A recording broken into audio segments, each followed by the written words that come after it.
भरपूर कथा केल्या मी, करतो आहे, करणार आहे, पण आतापर्यंत जेवढ्या कथा मी केल्या, बनेश्वराची शपथ, पहिल्या दिवशी एवढे मोठे श्रोते, पहिलंच गाव बनसारोळा माझ्या तरी बघणार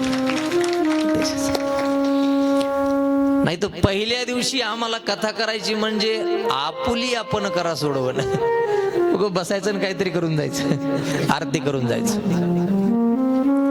अतिशय मी प्रसन्न झालो. समाधानकारक श्रोत्यांची उपस्थिती आहे. कारण मीही या सप्ताहाला 1-2 वेळा येऊन गेलोय. मला या कार्यक्रमाचं नियोजन, वातावरण माहिती आहे. काही 4 वर्षापूर्वी पलीकडे मी कथा गायली होती बघा, प्रभू रामचंद्राची.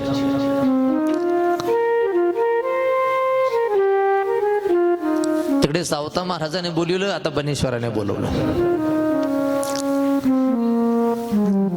बनेश्वराच्या कृपेनं, परिसरातील सर्व संत महंतांच्या कृपेनं यावर्षीच्या सप्ताहातील दुपारचं सत्र माझ्याकडे आलेलं आहे. तुम्हा सर्वांच्या आयोजनातून, नियोजनातून या सप्ताहाचे मार्गदर्शक, वारकरी भूषण, आम्हा सर्व तरुणांचा आदर्श प्रेरणास्थान, आमचे आदरणीय गावचं भूषण रत्न समाधान महाराज, तुम्हा सर्वांच्या वतीनं ही सेवा, हे निमंत्रण माझ्यापर्यंत पोहोचतं झालं. मी स्वीकारलं, उपस्थित झालो आणि हे पुष्प बनेश्वराच्या चरणी समर्पित करण्यासाठी आपल्यासमोर उपस्थित झालो. पहिल्या दिवसाची कथा श्रवण करण्यासाठी मंडपामध्ये उपस्थित झालेल्या सर्व शिवभक्तांना व्यासपीठाकडून माझा साष्टांग प्रणाम. सगळ्यांना साष्टांग दंडवत.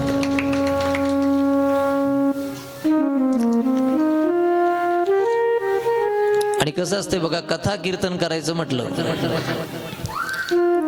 आम्ही सांगत असतो 2 गोष्टी जरा जास्त चांगल्या लागतात. त्याच्यामध्ये पहिली गोष्ट असते हे,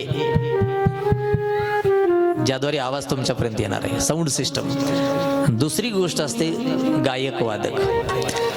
या 2 गोष्टी जर जास्त चांगल्या असल्या, मग ऐकाय माणसं 50 असोत, 500 असोत, नाही तर 5000 असोत, काही हरकत नाही.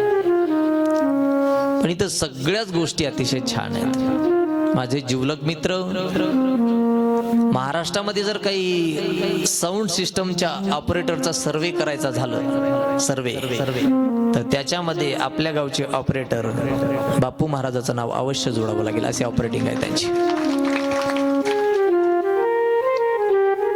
अजून 7 दिवस जे तबल्याला साथ करणार आहेत महाराष्ट्रातील तबला रत्न, माझे जिवलग मित्र आकाश महाराज पंचाळ, त्यांचा आपल्याला परिचय आहे. आणि दुसरे संगीताला जे साथ करणार आहेत आमचे माऊली महाराज पावन धामकर, पुढे पांडुरंग महाराज येणार आहेत. आमचे दोन्ही वारकरी या ठिकाणी उपस्थित आहेत. तसं पाहिलं तर बनसारोळ्यामध्ये कार्यक्रम करत असताना कार्यक्रमाच्या बाबतीमध्ये कुठल्या गोष्टीची कमतरता नसते. इथं सुद्धा कुठल्या गोष्टीची कमतरता नाही. साऊंड सिस्टम छान आहे, गायक वादक छान आहेत, तुम्हाला बसण्याची व्यवस्था छान आहे, ऐकायला श्रोते छान आहेत. फक्त महाराज लहान आहे, बाकी सगळं छान असू द्या. एक गोष्ट मी मनापासून तुम्हाला सांगतो सुरुवातीला, बघा, अजून 7 दिवस ऐकत असताना कथा ऐकायला बसल्याच्या नंतर श्रोत्याने सर्वांगाचे कान केले पाहिजे. आणि ज्या देवाची कथा ऐकायची त्या देवाच्या पायावर सर्वस्वाचं समर्पण दिलं पाहिजे. सर्वांगाचे कान झाले पाहिजे आणि सर्वस्व बनेश्वराच्या पायी समर्पित केलं पाहिजे. ऐकून श्रोत्यांना फायदा होताना दिसत नाही, त्याचं कारण श्रोते सर्वांगाचे कान करत नाहीत आणि सर्वस्व भगवंताच्या पायी समर्पित करत नाही, म्हणून फायदा होताना दिसत नाही. कितीतरी तुम्ही भागवत कथा ऐकल्यात. अरे 7च दिवस राजा परीक्षित भागवत ऐकतोय आणि 7व्या दिवशी देवाच्या धामाला निघून जातोय. काय ऐकलं असेल कधीतरी विचार करा. रामचंद्र प्रभूच्या वंशामध्ये खटवांग नावाचा राजा 39 मिनिटांमध्ये किंबहुना 1 तासामध्ये आपलं सर्वस्वाचं समर्पण देतोय आणि 1 तासामध्ये भगवंताच्या धामाला जातोय. काय काय समर्पण असेल त्याचं, काय श्रवण असेल राजा परीक्षितीचं, आम्ही याचा कधीतरी विचार केला पाहिजे.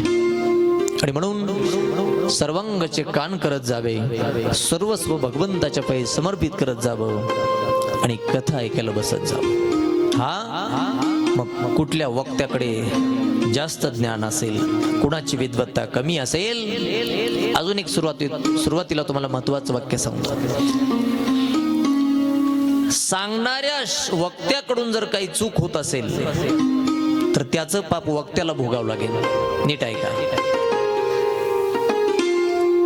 सांगणाऱ्या वक्त्याकडे जर ज्ञान कमी असेल पण आपण जर मनापासून श्रवण केलं. अजून 2 शब्द मी त्याच्यामध्ये टाकतो. श्रवण करायला बसल्याच्या नंतर अंतःकरणामध्ये श्रद्धा असावी आणि विश्वास असावा. श्रद्धा म्हणजे पार्वती आणि विश्वास म्हणजे भगवान शंकर आहे. श्रद्धा आणि विश्वास घेऊन जर आम्ही या मंडपामध्ये बसलो, सांगणाऱ्याचं जरी कमी जास्त झालं तरी तुमची श्रद्धा आणि तुमचा विश्वास तुमच्या पदरात त्याचं फळ टाकल्याशिवाय राहत नाही. लक्षात. त्याच्यामुळे सर्वांगाचे कान करत जावे, सर्वस्व भगवंताच्या पायी समर्पित करत जावं आणि मग श्रवण करायला बसत जावं. नक्कीच परंपरेने चालत असलेला हा सप्ताह आहे. आपल्या सर्वांच्या अंतःकरणामध्ये उच्च कोटीची श्रद्धा आहे, उच्च कोटीचा विश्वास आहे आणि वर्षानुवर्ष आपण श्रवण करत आहात. माझं सौभाग्य आहे एवढ्या छान सुंदर भाविक श्रद्धाळू विश्वासू श्रोत्यासमोर मला कथा गाण्याची संधी प्राप्त होते. तरी माझ्या दैवा पारणा माझं परम सौभाग्य आहे. बनेश्वराच्या दरबारामध्ये बनेश्वराच्या वास्तव्याने आपल्याला जे पुराण या ठिकाणी श्रवण करायचं आहे ते शंकराला प्रिय असणारं पुराण अर्थात शिवपुराण आहे. आपण श्रीरामचरित्र श्रवण केलं बऱ्याच वेळा, रामचरित्र श्रवण केलं बऱ्याच वेळा, शिवचरित्र ही श्रवण केलं असेल. पण ऐकण्यामध्ये बी या वर्षी बदल, त्या वर्षी थोडा बदल, म्हणून या वर्षी आपण या ठिकाणी हे शिवपुराण अर्थात शिवचरित्र गात आहोत. बघा, भागवत आपण ऐकलंय, रामायण आपण ऐकलंय. रामकथेमधून भागवत कथेमधून आपण भगवद्गीतेचे पुरावे हे सुद्धा ऐकलेत.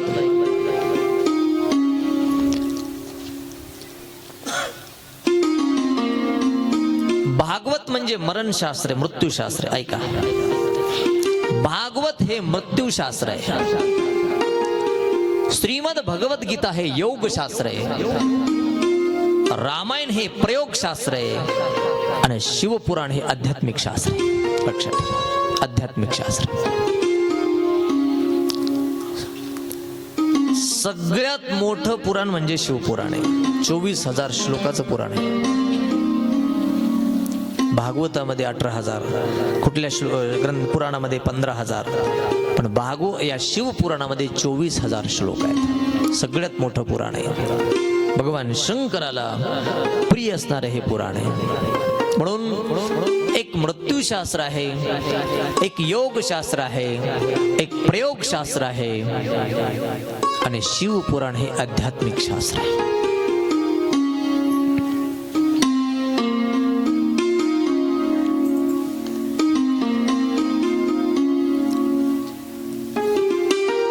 एकदा 88,000 शौनक ब्रह्मदेवाकडे गेले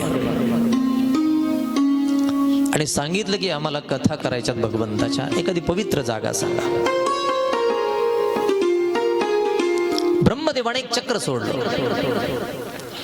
आणि ब्रह्मदेव म्हणले हे चक्र जिथे थांबेल तिथं कथेला तुम्ही बसा. ब्रह्मदेवानं सोडलेलं चक्र काही निमिषामध्ये एका अरण्यामध्ये थांबलं. त्या अरण्याचं नाव आहे नैमिषारण्य, किंवा त्याला दुसरं एक नाव आहे. जिथे चक्र थांबलं त्याचं दुसरं नाव आहे चक्रतीर्थ. एक नाव आहे नैमिषारण्य आणि दुसरं नाव आहे चक्रतीर्थ. मग सांगितलं होतं ब्रह्मदेवानं जिथं चक्र थांबल ती जागा कथेसाठी पवित्र आहे. आणि बघा तुम्ही माऊली सुद्धा याचं वर्णन करतायत.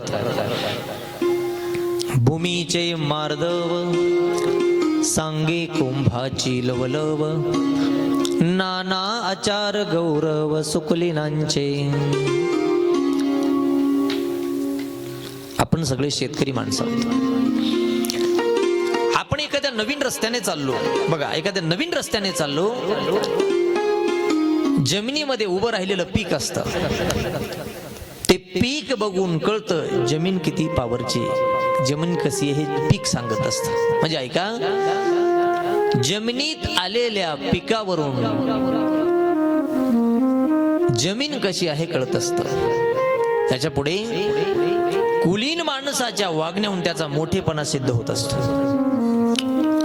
बघा तुम्ही, आपल्याला सगळ्यांना हा अनुभव आहे. एखादा माणूस जर गावामध्ये सगळ्याशी अति चांगलं वागत असेल, सगळ्याशी अति चांगलं वागत असेल, कुणाला मदत कुणाला सहकार्य, तर लोक सरळ म्हणतात कुलवान आहे, कुलवान आहे.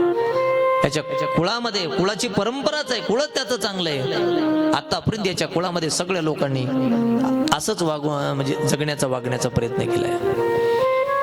आणि एखादा माणूस जर सगळ्यासोबत वाईट वागत असेल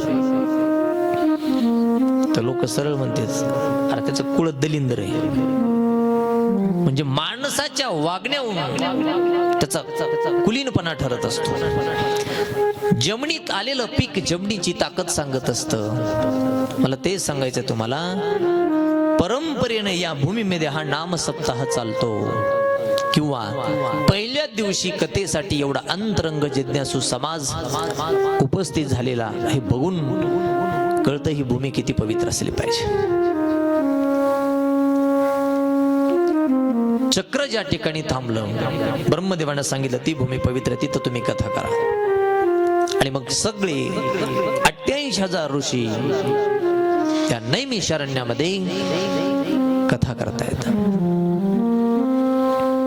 88,000 ऋषींनी पुढे बसावं आणि कथा सांगण्यासाठी सूत ऋषींनी त्यांच्या समोर बसावं. आणि बघा तुम्ही, कुठलंही पुराण तुम्ही उघडा, हा संवाद तुम्हाला कुठल्याही पुराणामध्ये दिसणार. सूत आणि शौनक भागवतामध्ये सुद्धा आहे.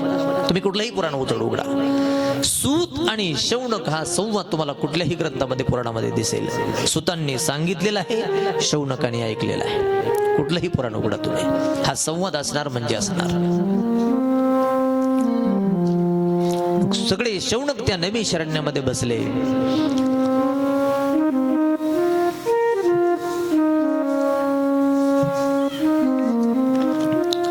आणि एका क्षणामध्ये समोरून सूत ऋषींचं आगमन झालं. सूत ऋषींचं आगमन झाल्याबरोबर सगळे शौनक उभे राहिले आणि सूत ऋषींना नमस्कार केला. फक्त त्याच्याकरता तुम्हाला एक प्रश्न विचारणार आहे मी, नीट ऐका आणि उत्तर द्या. मला सांगा, जगातल्या लोकांना सुख पाहिजे का समाधान?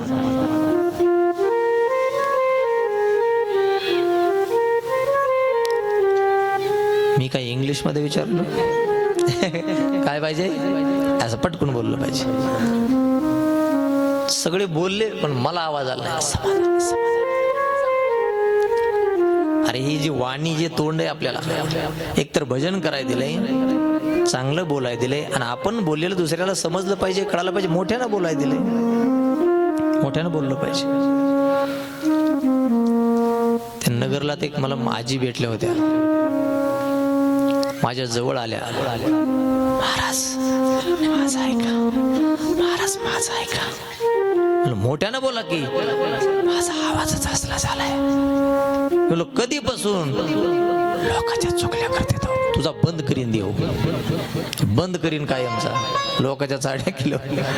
चला ऐका. उत्तर दिलं सगळ्यांनी, मला ऐकायला नाही. पुन्हा पटकन तुम्ही बोललात. काय पाहिजे लोकांना? समाधान पाहिजे. आता ऐका, सुख कशाला म्हणायचं आणि समाधान कशाला म्हणायचं? ऐका उत्तर. पैशानं मिळतं त्याला सुख म्हणा, आणि भजनानं मिळतं त्याला समाधान म्हणा. लक्षात ठेवा. तुम्ही म्हणता कसं? मी पटवून देतो आपल्याला.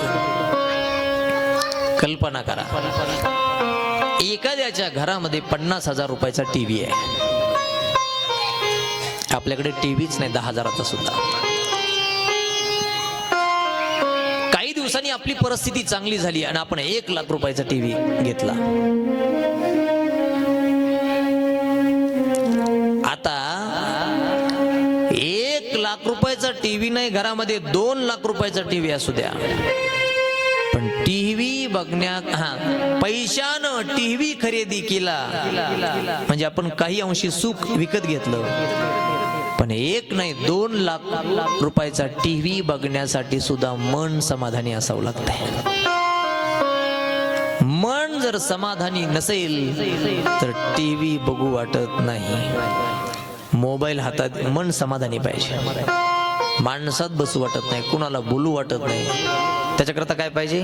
मन समाधानी असलं पाहिजे.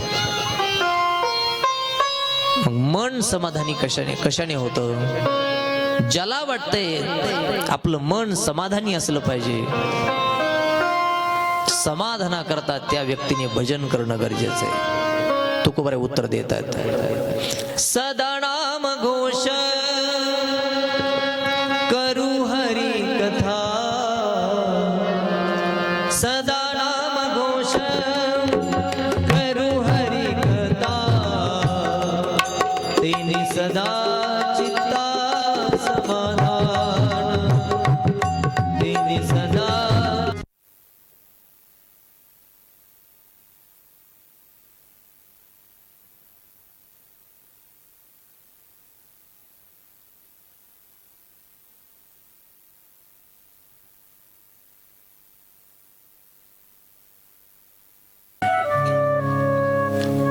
दैवी संपत्ती वाढवण्याचे उपाय कोणते? 3. आणि कलियुगामध्ये अंतःकरण शुद्ध करून शिव स्वरूप कसं प्राप्त करावं? 4 असे महत्वाचे 4 प्रश्न आहेत याच्यामध्ये. याची उत्तर देण्यासाठी सगळं हे पुराण सांगितले पुढे.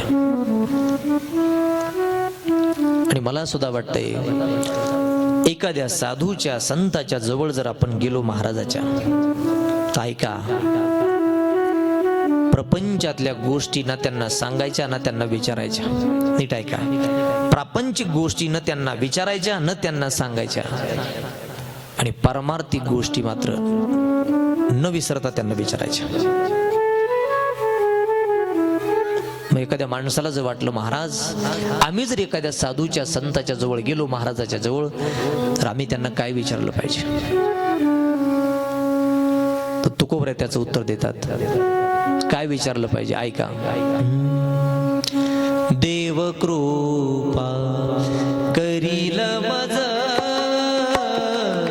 देव कृपा करील मज,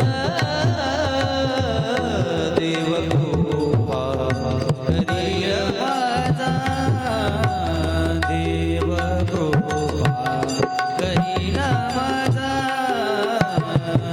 काय लाज राखील, काय लाज राखील,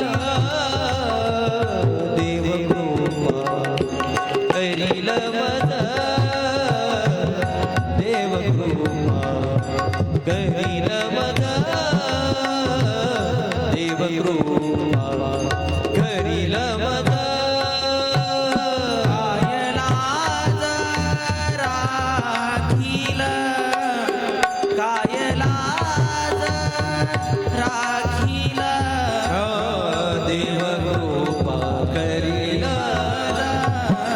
मज, देव कृपा करील मज.